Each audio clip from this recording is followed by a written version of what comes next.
The night they found Julia Reyes wandering barefoot down I-95, she couldn't remember her name. Her palms were raw, her eyes vacant. Blood soaked the hem of her nightgown, but it wasn't hers. What disturbed the ER nurse most wasn't the trauma. It was the way Julia kept whispering the same sentence over and over. I buried him, but he won't stay down. It was 2:13 a.m. when Officer Malik Granger saw her, a pale figure stumbling along the shoulder of I-95, less than 5 miles outside of Norfolk, Virginia. No shoes, no coat. Just a white cotton nightgown fluttering in the breeze and a face drained of color. Eyes wide like she'd been running from something that didn't breathe. He slowed the cruiser, headlights catching the smear of red on her gown. Granger stepped out cautiously, one hand near his holster. Ma'am, you okay? The girl didn't answer.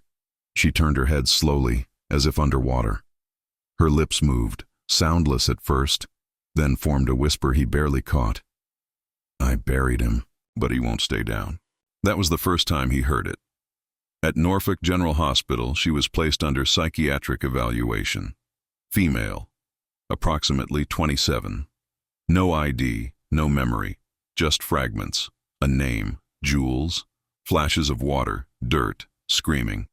Dr. Karen Elston, a trauma specialist, took the case. She'd seen dissociation before. PTSD, fugue states, amnesia caused by shock or abuse. But there was something off here. The girl, who started responding to Julia, wasn't panicked. She wasn't catatonic either. She was watching, absorbing. Her eyes never blinked when someone mentioned death. In her first lucid moment, Julia looked directly at Dr. Elston and asked, "Do you think you can forget murdering someone, if you needed to badly enough?" Dr. Elston froze. Why would you ask that? Julia looked down at her bloodied hands and said nothing. The police circulated her image. No matches, no missing person reports, no hits in any database. It was as if Julia Reyes had simply appeared on the side of the highway out of thin air. 3 nights into her stay, Julia started screaming in her sleep. She clawed at the sheets, sobbing, whispering names. Mikey. Oh God, Mikey. When shown photos of local missing persons, she recoiled at one, a boy of about 7. Michael Mikey Torres, missing since 2019. That's not him, she whispered. But her hand wouldn't let go of the picture. Dr. Elston began to suspect Julia's condition wasn't just fugue. It was rooted in trauma so deep it fractured her sense of self. Possibly dissociative amnesia with signs of depersonalization disorder, but even that didn't explain her uncanny knowledge of a boy who vanished 6 years ago, or why she kept drawing graves with tiny hands in the margins of her intake forms. Later that night, a nurse found Julia staring at the security monitor in the hallway, transfixed. The camera feed showed the hospital's rear entrance. There was no one there, just the dark. But Julia was whispering again. He's here. By the time Dr. Elston reviewed the overnight footage, Julia was already sedated. There had been no one at the rear entrance. Just shadows shifting with the wind. But Julia had clawed at the screen like she'd seen someone she knew. Later, Dr. Elston replayed Julia's intake session. There was something about the way Julia reacted to the name Mikey. She didn't just flinch. She grieved, like she'd known him intimately, but there was no evidence linking her to the Torres family. They lived over 100 miles north in Richmond, and according to their file, had never even visited Norfolk. Still, a seed had been planted. Meanwhile, Julia's mind was cracking in strange ways. During one therapy session, she drew a picture of a small white house with no windows, just a door. Behind it, stick figures buried beneath X's. I lived here, she said, pointing. Or, maybe I died there.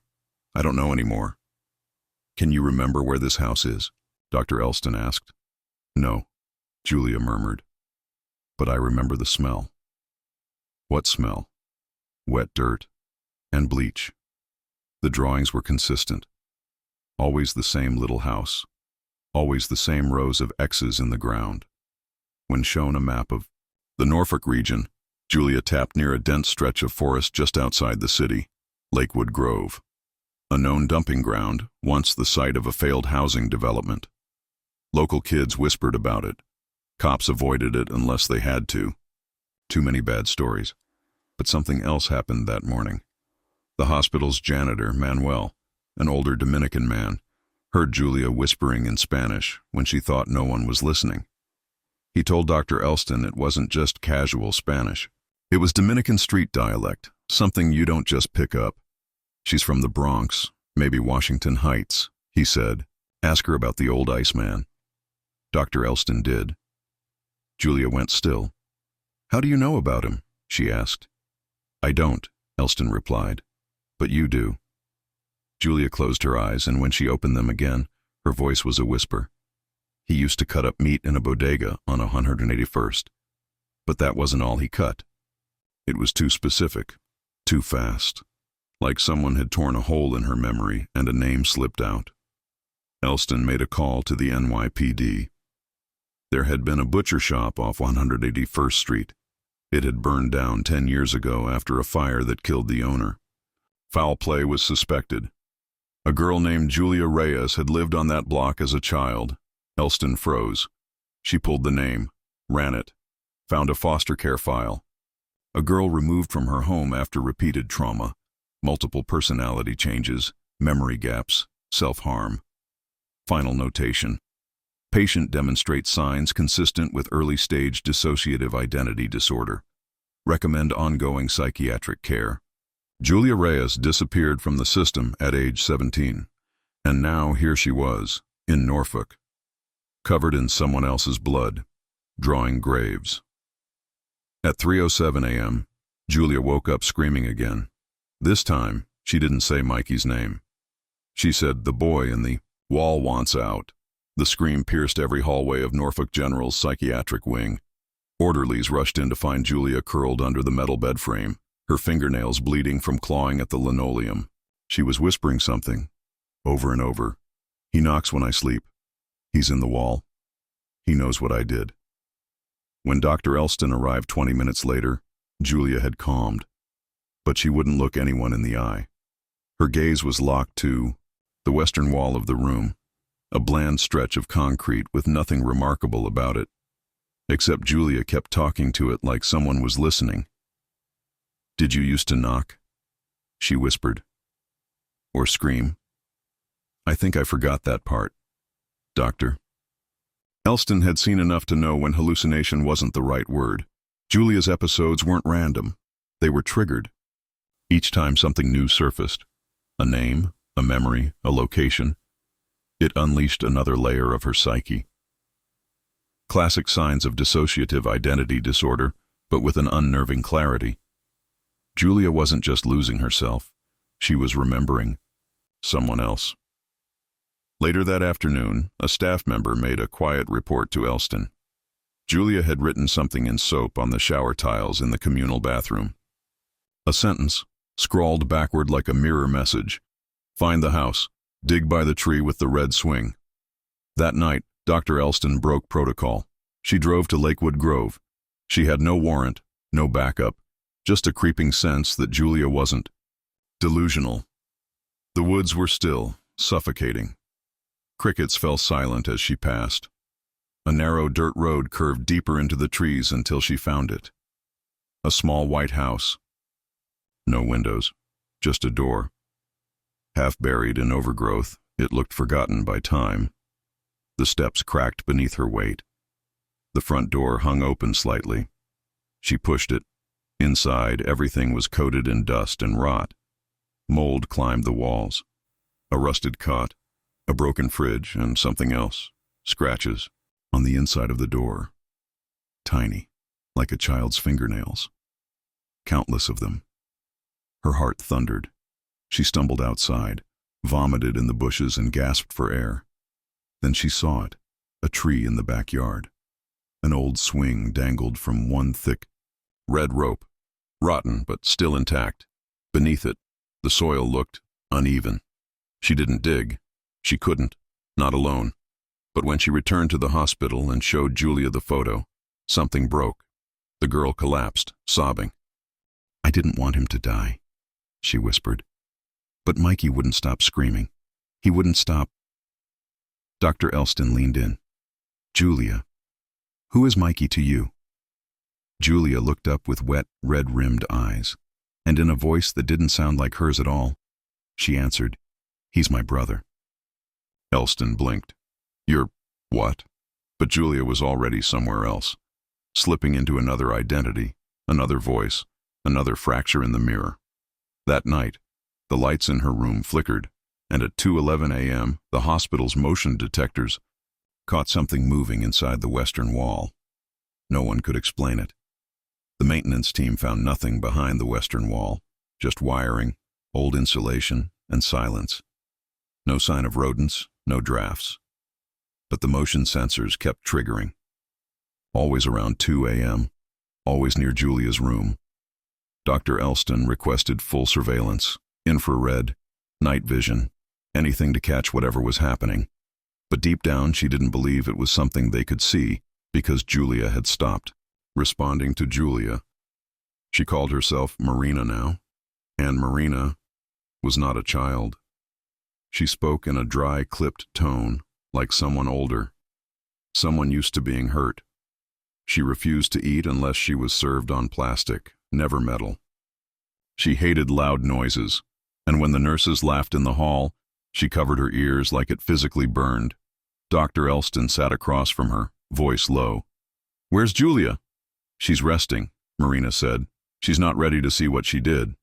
What did she do, Marina? Marina smiled. It was joyless, crooked, like a scar. She buried him alive, but she didn't mean to. Silence pressed between them. Dr. Elston wrote possible alter with knowledge of trauma in her notes. She had years of experience with complex dissociative systems, children who fractured into parts to survive unbearable abuse. But never like this. Never with bodies, because 3 hours ago, Norfolk PD unearthed something behind the house in Lakewood Grove. Bones, small ones, confirmed, a juvenile male, approximately 7 to 8 years old. A rusted action figure buried with him. His dental records matched Mikey Torres. The boy had been missing for 6 years. Julia Reyes was officially a suspect in an active homicide investigation. But when police came to question her, they didn't meet Julia. They met Marina.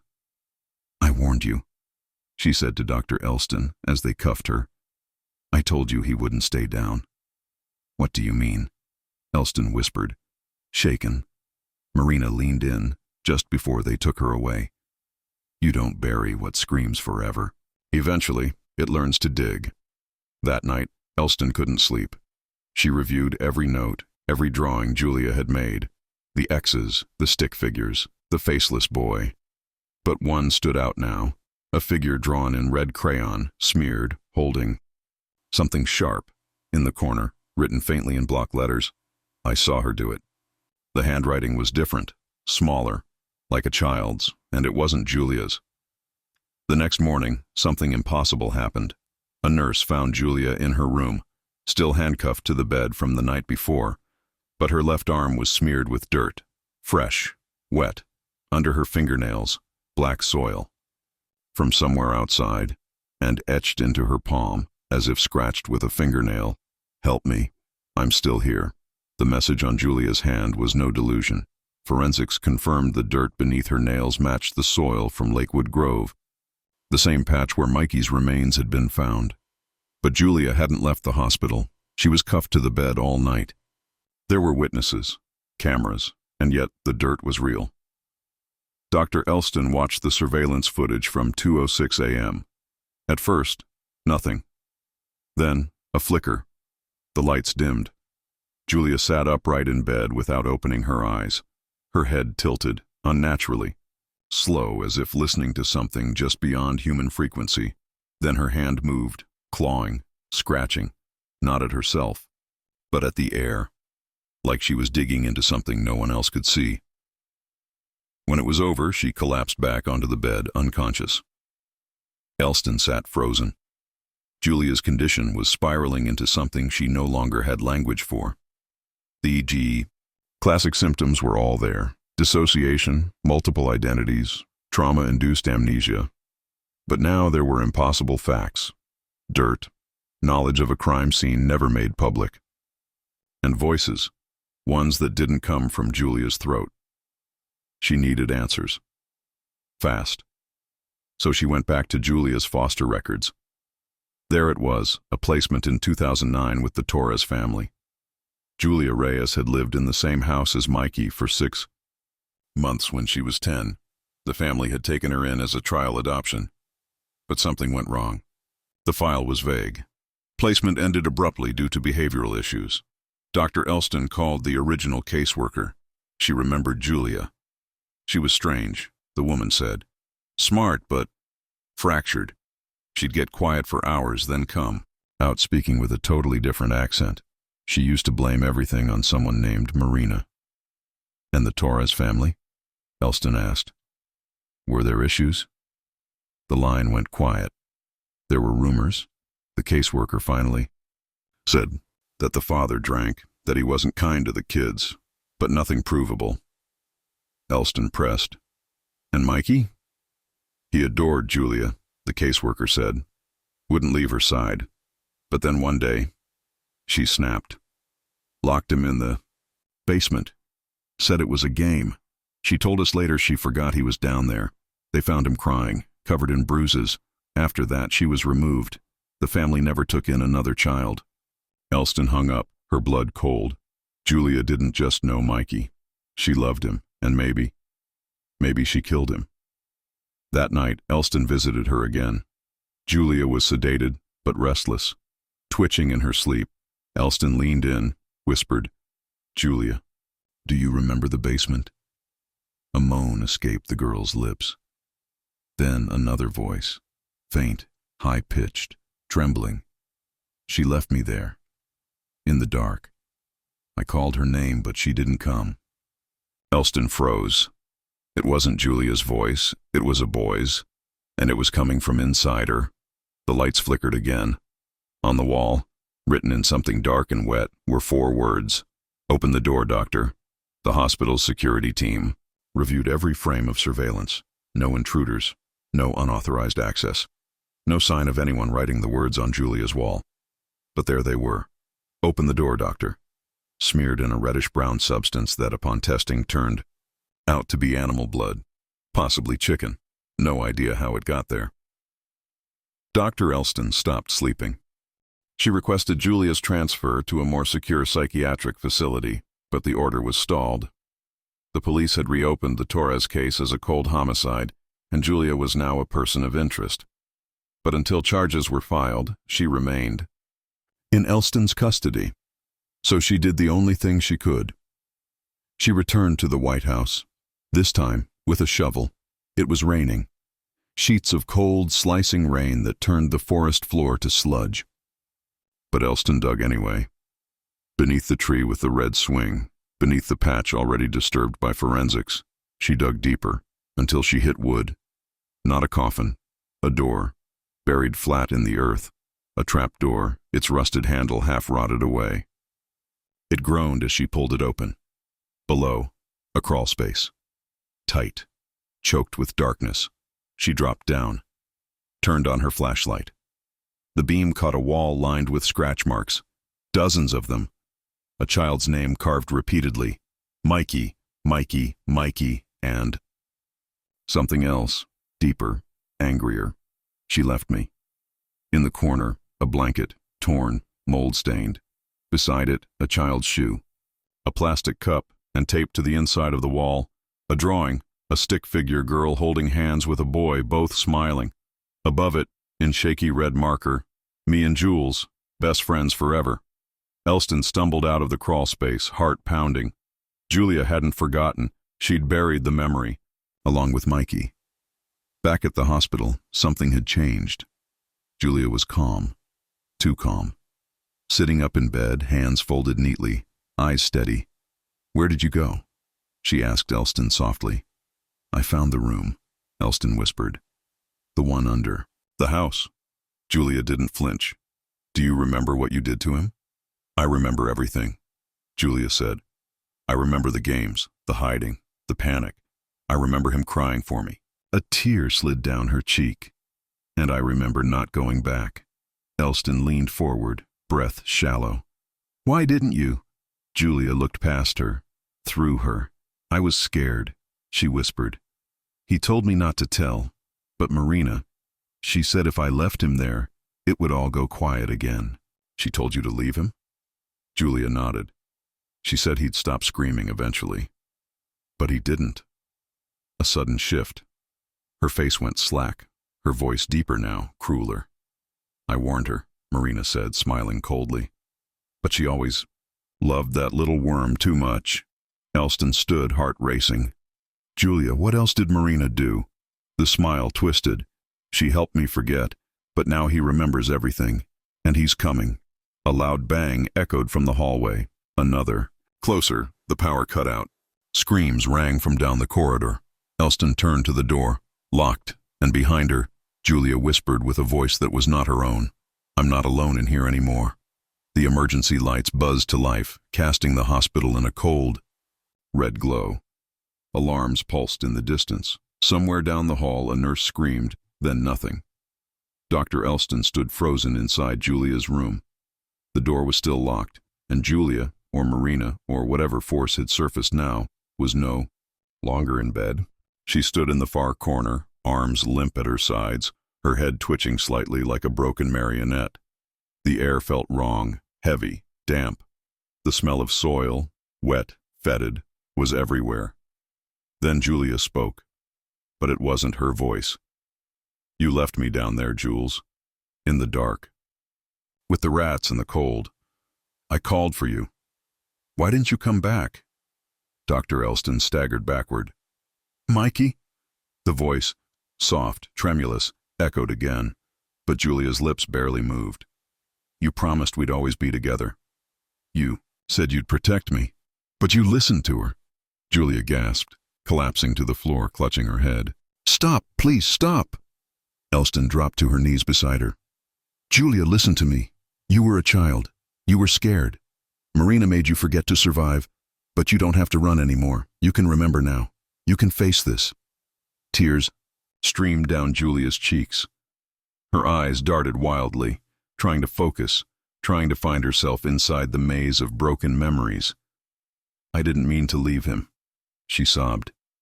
"He was my best friend, my little shadow. I was going to come back, I swear." "You didn't," the boy's voice whispered. "I died down there." The room went ice cold. Every window along the psych ward shattered simultaneously, as if something massive had passed through. Then, silence. Julia blinked. Her body slumped forward. For a moment, Dr. Elston thought she'd passed out. But then, Julia looked up. Her face, calm, her breath, even. "I remember now," she whispered. And for the first time, it was Julia. No Marina. No other voices. Just a girl broken in half by trauma finally standing in the middle of her own wreckage. Elston nodded slowly. "Tell me what happened." Julia spoke, trembling. "He wanted to run away. Said we'd go to Florida, live in a tree house. I said we'd play hide and seek first. I told him the basement was the best spot, but then the door stuck. I tried to open it, but I heard footsteps upstairs. I panicked. I ran." She choked back a sob. "I thought I'd go back, just for a minute, but Marina was already whispering, telling me it was better this way, quieter. She made me forget. For years she kept him buried inside me." Elston reached for her hand. "But he came back?" Julia nodded. "He clawed his way out. Later, the police filed no charges. Julia was a minor at the time of Mikey's death. The DA ruled it accidental manslaughter, a result of severe trauma and neglect. But Julia didn't care about exoneration. She insisted on one thing, that Mikey be buried properly. The headstone read, "Michael Mikey, Torres 2012-2019, my best friend." "I'm sorry." Elston visited the grave once a year after Julia's release from the hospital. She never saw Julia again. But sometimes, when the wind was just right, she swore she could hear a child's voice in the trees whispering, "You came back."